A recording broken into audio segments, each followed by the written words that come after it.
하늘의 문을 여소서. 이곳을 주목하소서.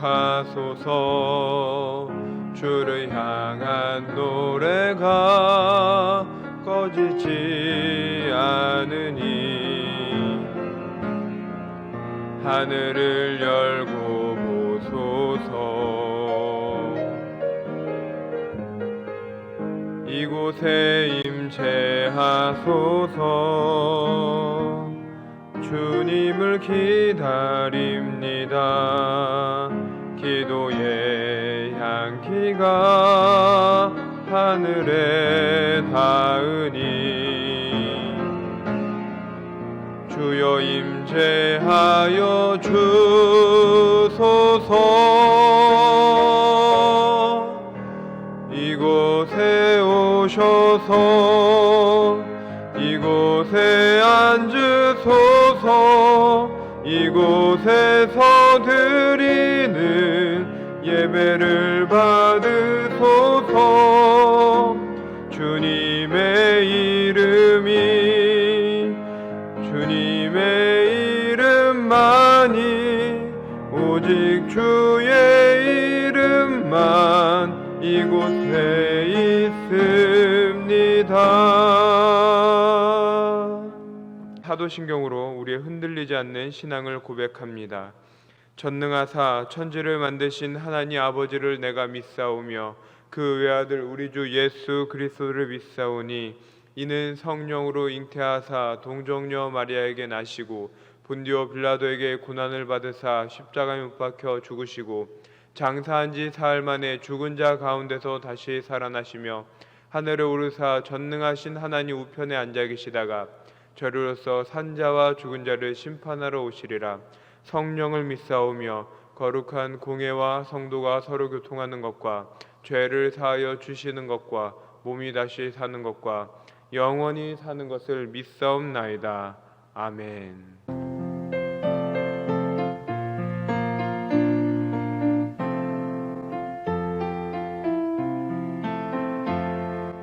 죄짐 맡은 우리 구주 어찌 좋은 친구인지 걱정 근심 무거운지 우리 주께 맡기세. 주께 고함 없는 고로 복을 받지 못하네. 사람들이 어찌하여 아랠 줄을 모를까.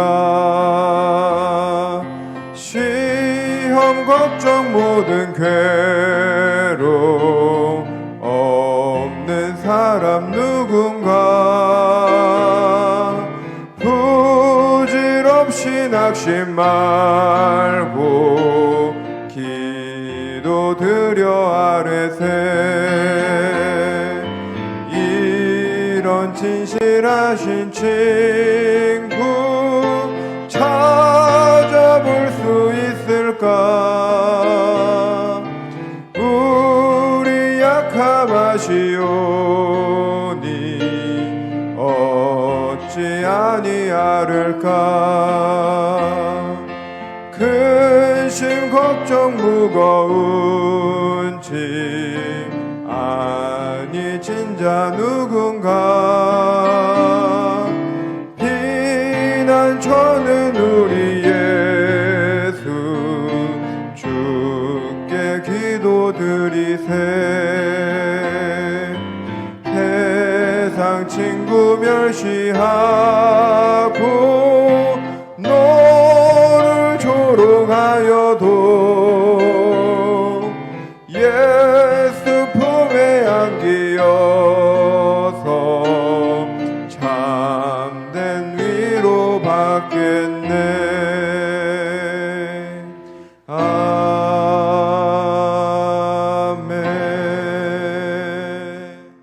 오늘 함께 읽을 말씀은 어제 큐티 본문인 마태복음 2장 13절에서 23절 말씀입니다. 그들이 떠난 후에 주의 사자가 요셉에게 현몽하여 이르되 헤롯이 아기를 찾아 죽이려 하니 일어나 아기와 그의 어머니를 데리고 애굽으로 피하여 내가 내게 이르기까지 거기 있으라 하시니 요셉이 일어나서 밤에 아기와 그의 어머니를 데리고 애굽으로 떠나가 헤롯이 죽기까지 거기 있었으니 이는 주께서 선지자를 통하여 말씀하신 바 애굽으로부터 내 아들을 불렀다함을 이루려 하심이라. 이에 헤롯이 박사들에게 속은 줄 알고 심히 노하여 사람을 보내어 베들레헴과 그 모든 지경 안에 있는 사내 아이를 박사들에게 자세히 알아본 그때를 기준하여 2살부터 그 아래로 다 죽이니 이에 선지자 예레미야를 통하여 말씀하신 바 라마에서 슬퍼하며 크게 통곡하는 소리가 들리니 라헬이 그 자식을 위하여 애곡하는 것이라. 그가 자식이 없으므로 위로받기를 거절하였도다 함이 이루어졌느니라. 헤롯이 죽은 후에 주의 사자가 애굽에서 요셉에게 현몽하여 이르되 일어나 아기와 그의 어머니를 데리고 이스라엘 땅으로 가라. 아기의 목숨을 찾던 자들이 죽었느니라 하시니 요셉이 일어나 아기와 그의 어머니를 데리고 이스라엘 땅으로 들어가니라. 그러나 아켈라오가 그의 아버지 헤롯을 이어 유대의 임금됨을 듣고 거기로 가기를 무서워하더니 꿈에 지시하심을 받아 갈릴리 지방으로 떠나가 나사렛이란 동네에 가서 사니 이는 선지자로 하신 말씀에 나사렛 사람이라 칭하리라 하심을 이루려 함이러라. 아멘. 네, 오늘은 마태복음 2장 13절부터 23절의 말씀을 가지고 하나님께서 주신 은혜를 나누고자 합니다. 우리 다 함께 13절의 말씀을 읽어보겠습니다. 그들이 떠난 후에 주의 사자가 요셉에게 현몽하여 이르되 헤롯이 아기를 찾아 죽이려 하니 일어나 아기와 그의 어머니를 데리고 애굽으로 피하여 내가 내게 이르기까지 거기 있으라 하시니 아멘. 13절의 말씀은 요셉이 하나님께로부터 직접적으로 받은 그 2번째 계시가 됩니다. 하나님께서는 아기 예수님의 피난처로 애굽을 지정하십니다.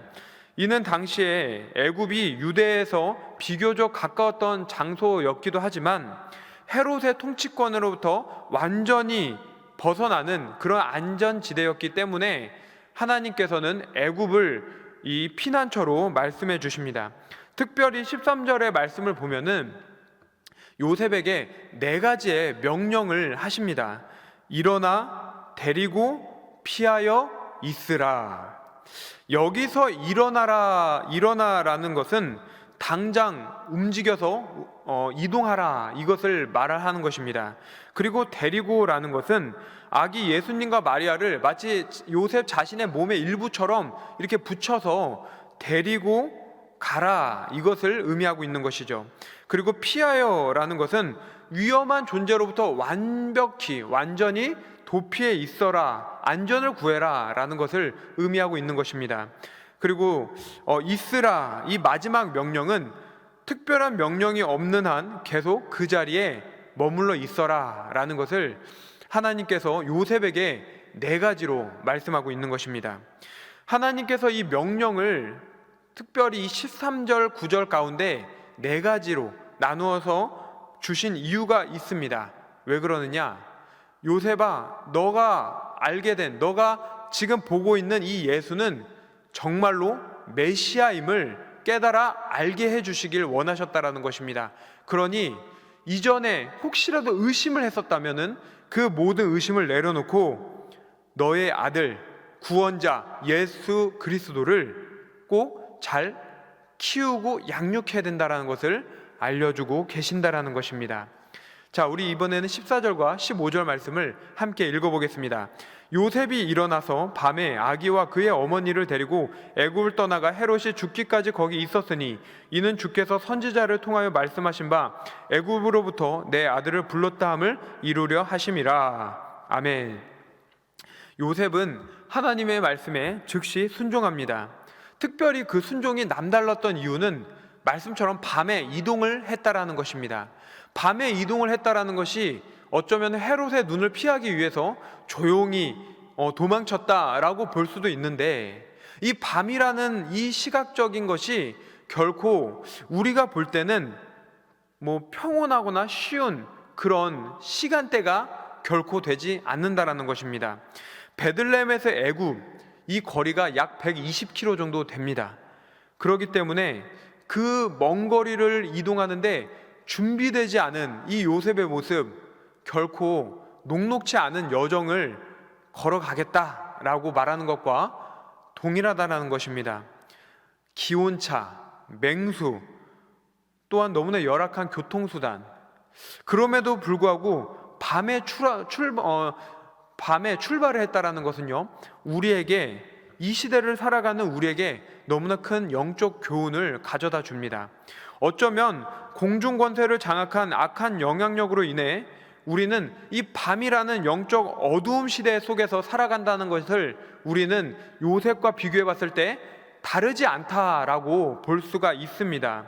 뉴스, 드라마, 영화, 이러한 것들 뿐만이 아니라 정치, 경제, 사회 등 세상에서 나타나는 사건들, 이야기들을 볼 때 우리는 하나님이 보시기에 좋았더라가 아니라 하나님이 보시기에 안타깝다라는 생각이 들 정도로 상당히 이 악한 영향력 가운데 밤의 생활을 우리는 지속하며 살아가고 있습니다.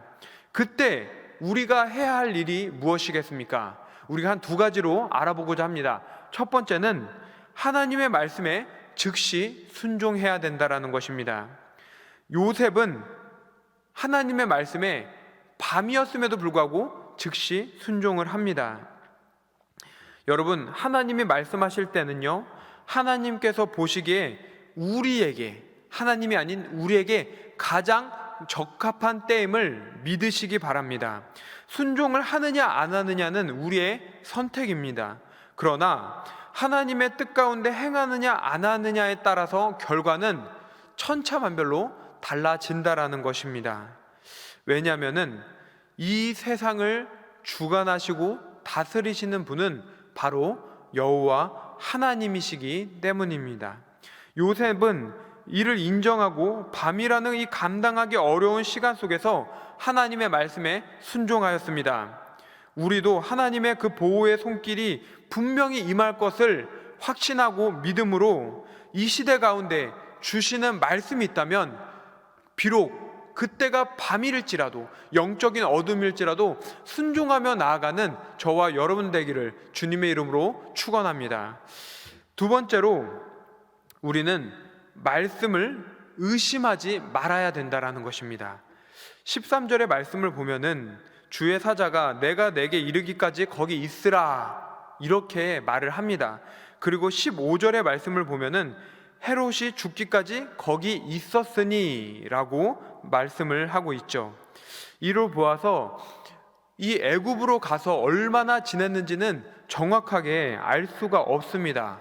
그런데 유대 역사가 요세푸스의 증언에 의하면 헤롯의 그 통치 기간을 약 37년 정도로 볼 때 헤롯이 기원 750년, 즉 BC 4년에 사망한 것으로 보아서 약 3년 정도 이 애굽에 있었을 것이다 라고 우리는 생각해 볼 수 있습니다. 여러분, 고국에서 3년과 타지에서의 3년은 너무나 큰 차이를 두게 됩니다. 마음이 편하지 않을 뿐더러 이 생활도 너무나 어려웠을 것을 우리는 보지 않아도 예상해 볼 수 있다라는 것이죠. 또한 주의 사자가 어떤 계시를 언제까지 있어라 라고 말한 것도 아니고 내가 다시 계시하기 전까지 있어라 이렇게 말을 하였사오니 그의 삶이 얼마나 힘들고 어렵겠습니까? 어쩌면은 이랬을 수도 있습니다. 지나가는 자연현상, 아니면 갑작스러운 일들, 이것이 마치 주님께서 나에게 주신 계시인 것인 양 착각하면서 혹시 이것은 아닐까 의심하면서 살았을 수도 있다라는 것이죠. 그럼에도 불구하고 요셉은 어떻습니까? 그러한 의심할 수 있고 그것을 따라갈 수도 있었음에도 불구하고 모든 것을 내려놓고 하나님의 말씀만을 온전히 기다리고 기대하며 있었다라는 것입니다. 사랑하는 성도 여러분, 하나님께서 나에게 주신 말씀이 있습니다. 예배를 드리다가, 설교 말씀을 듣다가, 또한 성경을 읽다가, 말씀을 묵상하다가, 이 나에게 주신 말씀이 있다면 나의 상황과 환경에 따라서 의심하거나 걱정하면서 그 말씀을 대조하는 것이 아닙니다. 순종했던 요셉처럼 하나님의 말씀을 의심하지 않고 그대로 믿음으로 받는 것입니다. 그리고 순종하는 것입니다. 그러면 하나님의 예비하신 그 모든 것들이 저와 여러분들의 인생에 허락되어 될 줄로 믿습니다. 이제 16절과 18절의 말씀을 함께 읽어보겠습니다. 이에 헤롯이 박사들에게 속은 줄 알고 심히 노하여 사람을 보내어 베들레헴과 그 모든 지경 안에 있는 사내 아이를 박사들에게 자세히 알아본 그때를 기준하여 2살부터 그 아래로 다 죽이니, 이에 선지자 예레미야를 통하여 말씀하신 바 라마에서 슬퍼하며 크게 통곡하는 소리가 들리니 라헬이 그 자식을 위하여 애곡하는 것이라. 그가 자식이 없으므로 위로받기를 거절하였도다 함이 이루어졌느니라. 아멘. 동방 박사들이 헤롯을 속인 줄 알고 이 헤롯이 심히 노하게 됩니다. 그래서 베들레헴 주위의 인접지역에 이르기까지 2살 아래에 있는 모든 사내 아이를 죽여라 라고 명령을 내렸다라는 것이죠. 이는 마치 동방 박사가 헤롯을 속인 것처럼 보이지만 전혀 그렇지 않습니다. 헤롯은 자기의 꾀에 스스로 넘어지게 되었다는 것이죠. 그럼에도 불구하고 헤롯은 자기 신이 기만당했다라는 이 모욕감을, 이 추악한 속성을 숨기기 위해서 정말 너무나 악한 일을 행했다라는 것입니다. 그 모욕감을 풀기 위해서 살해 명령을 내리고 이 땅 가운데 통곡의 소리는 끊이지 않았다라는 것이죠.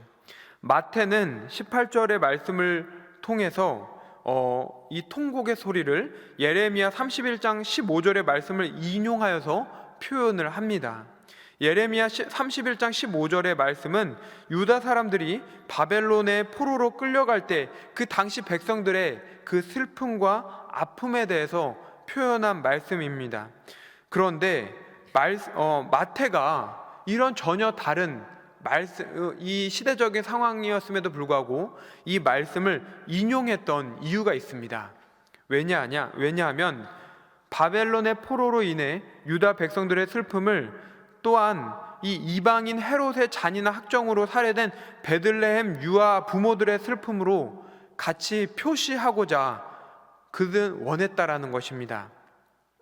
또한 이 두 사건을 연관시킨 이유는 이러한 탄압과 악정 속에서도 유대인의 왕이 분명히 있고 분명히 그들은 구원을 받게 될 것을 은연중에 암시하고자 마태는 계획했었다라는 것입니다. 사랑하는 성도 여러분, 구약 시대에도 신약 시대에도 하나님의 마음은 변함이 없으십니다. 하나님은 변함없이 사랑하는 자녀를 항상 보호하고 지켜주시고 계십니다. 구약 시대 때 포로로 끌려갔던 그 유다 백성들 어떻게 됩니까? 다시 원래 자리로 돌아오게 됩니다. 신약에 이런 헤롯의 잔인한 학정으로 인해서 아픔과 슬픔을 경험했던 이들 어떻게 됩니까? 예수 그리스도로 말미암아 영원한 생명이라는 그 구원의 은혜를 받게 된다라는 것입니다. 누가 받게 됩니까? 예수 그리스도를 나의 구원자요 주님으로 믿고 섬기는 자들, 그 이름으로 시인하는 자들만 영원한 하나님 나라를 축복으로 얻게 되었다라는 것입니다. 비록 그 시간, 그때 슬픔의 눈물과 마음의 멍이 들 정도로 힘든 인생 가운데 살아가겠지만 분명히 하나님께서는 그 믿음을 잃지 않는 자들에게 영원한 생명을 허락하셨다라는 사실을 우리는 기억해야 됩니다. 하나님은 한 번 잡은 두 손을 절대 놓지 않으시는 분이심을 믿으시며 오늘도 이 말씀을 가지고 나아가는 저와 여러분 되기를 주의 이름으로 축복합니다. 이제 주의 사자가 하나님의 때가 이르러 다시 요셉의 꿈에 나타나게 됩니다. 19절부터 21절인데요. 제가 읽겠습니다. 헤롯이 죽은 후에 주의 사자가 애굽에서 요셉에게 현몽하여 이르되 일어나 아기와 그의 어머니를 데리고 이스라엘 땅으로 가라. 아기의 목숨을 찾던 자들이 죽었느니라 하시니 요셉이 일어나 아기와 그의 어머니를 데리고 이스라엘 땅으로 들어가니라. 아멘. 요세푸스의 고대사에 의하면 헤롯은 더러운 병에 걸렸었다고 합니다. 그렇게 되어서 이 내장이 썩고 벌레가 나며 심한 경련 가운데 이것을 이겨내지 못하고 결국에는 죽었다라고 말을 합니다. 헤롯이 죽자 주의 사자가 다시 요셉에게 현몽하여 이스라엘 땅으로 귀환을 할 것을 오늘 읽었던 이 19절부터 21절 말씀에 나오고 있는 것입니다. 자, 이번에는 22절과 23절 말씀을 우리가 함께 읽어보겠습니다. 그러나 아켈라오가 그의 아버지 헤롯을 이어 유대의 임금됨을 듣고 거기로 가기를 무서워하더니 꿈에 지시하심을 받아 갈릴리 지방으로 떠나가 나사렛이란 동네에 가서 사니 이는 선지자로 하신 말씀에 나사렛 사람이라 칭하리라 하심을 이루려 함이러라. 아멘. 이스라엘로 귀환하던 중에 다시 꿈을 꾸게 됩니다. 그래서 그 메시지에 따라 갈릴리 지방에 있는 그 나사렛으로 요셉의 가족은 이동을 하게 되죠. 헤롯이 죽은 후에 유언대로 안티파스, 아켈라오, 빌립이 후계자가 되어서 이 유대를 분할 통치를 하게 됩니다. 당시 유대 왕이 되려면 로마 황제의 인준을 얻어야 했는데 로마 황제 가이사 아구스도가 아켈라오만큼은 인준을 해주지 않았습니다. 그래서 이 아켈라오는 어떻게 하느냐, 직접 로마 황실에게 찾아가서 내가 백성을 어질고 바르게 잘 다스려 보겠습니다 라는 이 조건하에 왕위를 받아서 가지고 돌아오게 됩니다. 아켈라오가 가이사 아구스도에게 말했던 이 선정 정치, 그는 이 선정 정치를 하겠다는 것이 유대 땅을 참 바르고 어질게 다스리겠다, 그들을 잘 한번 이끌어 보겠다라고 말을 했지만 그가 말했던 이 바르고 어질게 다스리겠다라는 것은 그들을 유대인들을 정말로 잘 그들이 살기 좋게끔 하겠다라는 것이 전혀 아니었습니다. 아켈라오가 황제에게 인정을 받기 위해서는 어떻게든 이 유대인들을 잡아서 로마의 왕에게 그 황제를 신봉하고 로마를 찬양하게끔 만들어야 그 모든 것이 황제에게도 인정을 받을 수 있는 방법이었습니다. 그러니 아켈라오의 악한 통치는 이전의 헤롯보다 더했으면 더했지 덜하지는 않았다라는 것입니다. 그러므로 주의 사자는 요셉에게 아켈라오가 아닌 베들레헴이 아닌 안티파스가 통치하는 갈릴리 나사렛 지역으로 옮겨가도록 명하게 되었던 것입니다. 그러나 갈릴리 나사렛이라고 해서 평안하게 삶을 살 수 있었던 것도 아닙니다. 유대인들은 나사렛 사람이라는 표현으로 불리며 경멸의 대상으로 수많은 사람들에게 멸시와 모독을 받는 그런 존재들이었습니다. 이것은 요셉과 그의 가족들이 어쩔 수 없이 당할 수밖에 없던 예고된 일이었습니다. 23절 말씀처럼 나사렛 사람이라는 것은 결국 예언의 성취로 나타나게 된다는 것이죠. 나사렛 사람이라는 말이 구약에서는 직접적으로 이렇게 나타난 바는 없습니다. 그럼에도 불구하고 마태는 이 말씀이 구약의 성취다, 언약의 성취다라고 말을 하는데 왜 그러냐면은 마태는 구약의 선지자들의 예언을 통해서 이 뚜렷한 특징들을 보면서 예언의 경향을 말하는 그런 특이한 문학적인 기법을 사용하였다라는 것입니다. 이 나사렛 사람이라는 부분도 이사야 11장 1절에서 나오는 이새의 줄기에서 나온 한 가지, 이 부분을 뜻하고 있는데 여기서 그 가지, 이 가지가 히브리어로 네체르라고 말을 합니다. 이 네체르라는 것이 나사렛과 유사한 자음들로 구성되어 있기 때문에 그 의미가 보잘것없는 시작이라는 그 의미로서 관련성을 가지고 있다라고 생각을 했다라는 것입니다. 가지라는 네체르가 보잘것없는 시작이다. 나사렛이라는 이 동네도 보잘것없는 동네다. 같은 관련성을 가지고 있기 때문에 동일한 의미를 주었다는 거죠. 예수님은 인류의 구원자이시면서 대속자이심에도 불구하고 보잘것없는 시작을 하셨습니다. 구유에서, 더럽고 냄새나는 곳에서, 왕이었음에도 불구하고 수많은 곳을 이사하면서 그렇게 보잘것없는 낮고 천한 자의 모습으로서 시작을 하셨습니다. 그러나 이 보잘것없는 시작, 하지만 궁극적으로 결국에는 어떻게 됩니까? 영원한 왕의 자리에, 그 영광의 자리에 오르시게 되고, 누구든지 그의 이름을 믿는 자는 구원함을 얻게 되는 놀라운 은혜를 받는 이름이 되었다라는 것입니다. 사랑하는 성도 여러분, 악한 영의 계략은 항상 도망가고 숨어있는 예수님의 모습을 보면서 자신들이 승리했을 것이다 라고 착각을 했을 것입니다. 그러나 하나님의 말씀을 위해서 태어나시고 살아가시고 죽으신 것은 결코 패배가 아닌 승리였다라는 사실을 우리는 믿어야 됩니다. 하나님의 말씀을 향한 발자취에는 패배란 없습니다. 실패란 없습니다. 다만 무거운 짐이 주는 영향력 때문에 느리게 가고 있다고, 언제 도착하냐고 괴로워할 수는 있지만 우리를 억누르지는 못합니다. 왜 그렇습니까? 그 무거운 짐을 예수님께서 함께 지워주시기 때문이라는 것입니다. 여러분, 어떤 짐을 지고 계십니까?